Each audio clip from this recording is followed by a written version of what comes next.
할렐루야, 남구로교회 중고등부 친구들을 주님의 이름으로 환영합니다. 저는 오늘 영혼을 비추는 거울이라는 제목으로 하나님 말씀을 함께 나누도록 하겠습니다. 오늘 함께 살펴볼 하나님 말씀은 사도행전 2장 37절 말씀입니다. 사도행전 2장 37절. 제가 큰 목소리로 읽겠습니다. 그들이 이 말을 듣고 마음에 찔려 베드로와 다른 사도들에게 물어 이르되 형제들아 우리가 어찌할꼬 하거늘. 아멘. 오늘 이 말씀을 가지고 영혼을 비추는 거울이라는 하나님 말씀을 나누고자 합니다. 전도사님이 한 10년 전에 그 아동 일부 친구들에게 말씀을 전하면서 사역을 한 적이 있어요. 그때 당시 아동 일부 친구들에게 어느 날 부자와 나사로에 대한 말씀을 전한 적이 있었습니다. 천국과 지옥을 굉장히 생생하게 아이들에게 들려주었는데, 천국은 우리가 죄를 가지고서는 절대로 들어갈 수 없는 곳이고, 지옥은 죄인들이 가는 곳인데 영원히 꺼지지 않는 불 가운데 물 한 모금도 먹을 수 없는 곳이 지옥이다. 고통스러운 곳이다. 근데 지옥이 진짜 무서운 곳은 한번 들어가면 절대로 나올 수 없는 곳이라고 전도사님이 말씀을 전했습니다. 이 아이들이 충격을 받은 것 같아요. 쥐소리도 내지 않고 그날 말씀을 잘 들었습니다. 그리고 이제 말씀이 끝나서 저는 교사실에 앉아서 잠시 쉬고 있는데 저기 교사실 유리문에서 문을 열었다 닫았다 하는 한 아이가 있는 거예요. 여자아이가. 그 여자아이가 나중에 알고 보니까 이 아이는 가정적으로 조금 불우한 환경 가운데 있는 아이였어요. 부모님이 가출을 하고 할머니랑 살고 있는 1학년짜리 여자아이였는데, 직감적으로 이 아이가 나를 만나고 싶구나 하는 생각이 들어서 아이에게 들어오라고 했습니다. 그리고 전도사님한테 할 얘기가 혹시 있니? 하고 물어보니까 이 아이가 어렵게 말을 하는데, 오늘 말씀을 듣고 마음이 너무 괴로운데 회개를 혼자서 할 수가 없다. 그러니 전도사님 도와달라고 온 거였습니다. 그래서 그 여자아이에게 무슨 죄를 지었길래 회개하기가 힘드니? 라고 물어보니까 이 아이가 하는 말이, 자기가 그동안 동네에 있는 조그마한 슈퍼에서 아저씨 몰래 사탕을 훔쳤다는 거예요. 그것도 한 번이 아니라 3번이나. 그런데 전도사님 말씀을 듣고 죄를 회개하지 않고는 천국에 갈 수 없다고 하는데 마음이 너무 괴로운 거예요. 혼자서 기도를 하고 싶은데 회개 기도가 나오지 않아서 전도사님께 도움을 받으려고 온 거였습니다. 저는 그 8살 난 그 아이의 이야기를 들으면서 굉장히 이 아이가 기특하고 귀하다는 생각이 들었습니다. 우리 친구들 그 정도 되면 이제 여러 가지 마음으로, 생각으로, 행동으로 죄를 짓고 살면서도 죄인 줄 모르고 살아가요. 그러나 이 여자아이는 자기가 잘못한 것을 하나님 말씀을 통해서 깨닫고 하나님께 죄를 회개하고 싶었던 거예요. 전도사님이 그 아이를 붙들고, 남의 물건을 훔치는 것은 분명히 죄이고 하나님 앞에 무서운 것이지만 예수님의 피를 믿고 우리가 회개하면 하나님께서 용서해 주신다. 그러나 다음부터는 그 죄를 짓지 않도록 해라 하고서 아이를 안아주었던 기억이 납니다. 우리 친구들, 하나님과 우리 사이를 갈라놓을 수 있는 유일한 것은 죄입니다.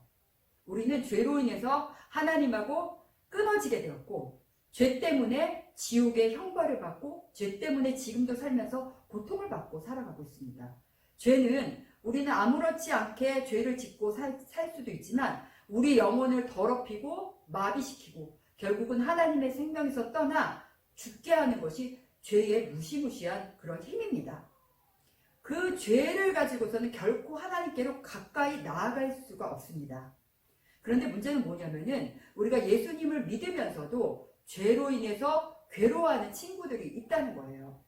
그래서 좋으신 하나님은 우리 안에 있는 죄가 무엇인지 우리로 하여금 깨닫게 해주시고 그 죄를 회개할 수 있도록 우리에게 은혜를 베풀어 주시는 분입니다.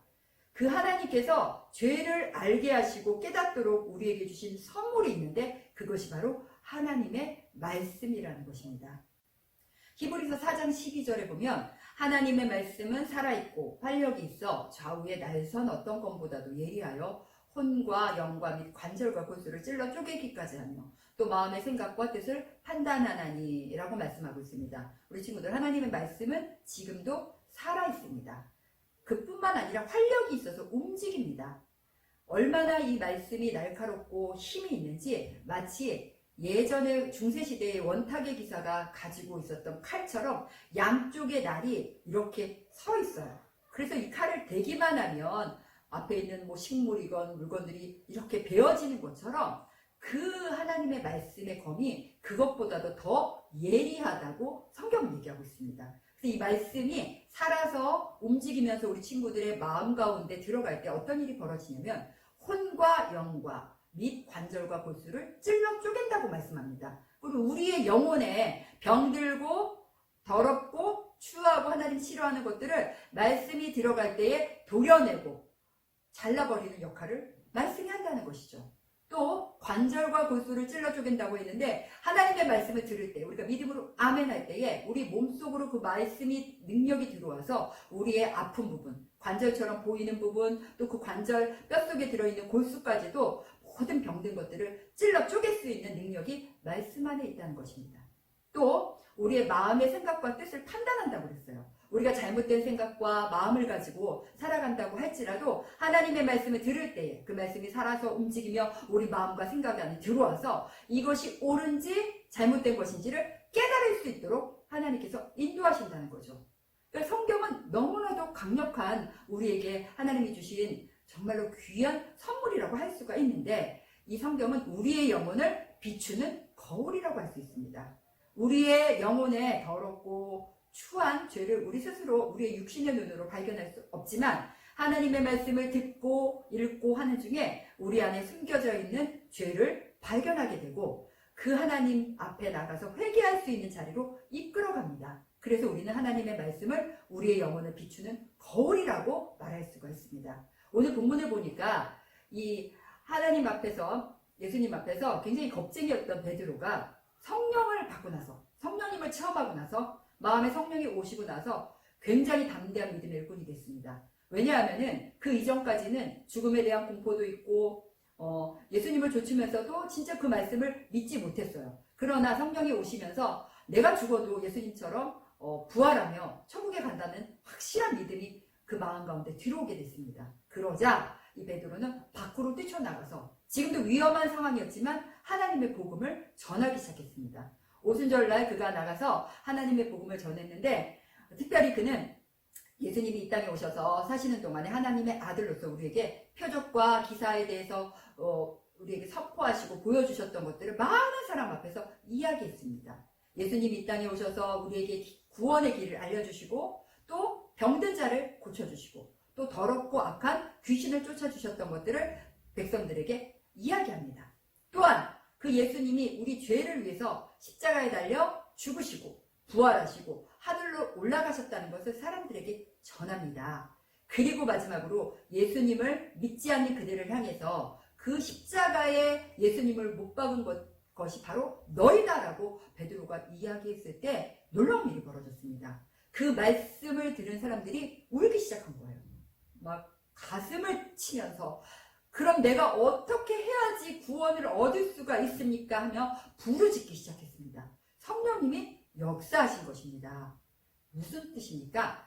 하나님의 말씀이 선포될 때에 하나님의 말씀이 그들의 귀에 마음에 들려질 때에 그들 가운데 숨겨져 있던 죄악들 예수님 믿지 않고 예수님을 십자가에 못 박은 무시무시한 죄가 마치 거울을 들여다보는 것처럼 그들 앞에 보이기 시작했다는 것입니다. 이것이 바로 하나님 말씀이 거울로서 일을 하시는 모습이라고 할 수가 있습니다. 우리 친구들 하나님의 말씀을 읽고 듣고 묵상하고 또 주일날 이렇게 온라인으로 하나님의 말씀을 들으면 우리 안에 감춰져 있는 은밀한 죄, 또 오래되고 썩어서 냄새나는 죄, 스모키 먼지처럼 쌓여 있어서 그 오래된 죄 안에 정말 하나님의 성령이 기뻐하시지 않고 악한 영들이 귀신들이 와서 귀신들을 불러들일 수 있는 그런 모든 죄들이 무엇인지 하나님이 우리로 하여금 깨닫게 하시고 보게 하신다는 말씀입니다. 우리 친구들이 1년에 한 번 수련회 가서 목욕하듯이 죄를 씻고 벗기는 것이 아니라 매일매일 하나님의 말씀을 이 거울인 하나님의 말씀을 통해서 내 영혼의 더러움을 보고 회개해야 됩니다. 즉각적으로 회개해야 됩니다. 그래야지 맑고 깨끗하고 청명한 영혼으로 우리 주님과 교제하고 하나님과 친밀한 관계를 유지할 수가 있습니다. 그리고 날마다의 생활 속에서 주님의 보호와 하나님의 돌보심과 인도하심을 받으며 승리하는 삶을 살아갈 수가 있게 됩니다. 우리 친구들 모두가 하나님의 말씀을 거울로 삼아 매일 말씀을 읽고 듣고 묵상하여 우리 안에 있는 죄들을 발견하고 예수님의 십자가 보혈로 깨끗하게 씻고 주님과 동행하는 우리 남부로교회 중고등부 친구들 되기를 바랍니다. 기도하겠습니다. 하나님 감사합니다. 우리에게 오늘도 은혜를 주신 하나님께 감사와 영광을 올려드립니다. 하나님의 말씀은 정말 우리에게 주어진 선물인데 그 말씀의 기능 중에서 우리에게 죄를 깨닫게 하는 거울로서의 기능이 있습니다. 하나님, 우리가 하나님 말씀 앞에 앉을 때마다 그 말씀을 읽을 때마다 묵상할 때마다 내 안에 감춰져 있는 죄들을 보게 하여 주시고 예수님의 십자가 앞으로 가지고 나와 회개하는 우리 친구들 모두가 되도록 인도하여 주시옵소서. 그래서 우리 친구들이 날마다 깨끗하고 맑은 영혼을 가지고 주님이 주시는 그 지혜와 총명을 가지고 이 세상을 이겨나갈 수 있도록 기름 부어 주시옵소서. 예수 그리스도의 이름으로 기도합니다. 아멘. 한 주간도 말씀으로 승리하는 우리 중고등부 친구들 되길 바랍니다. 할렐루야.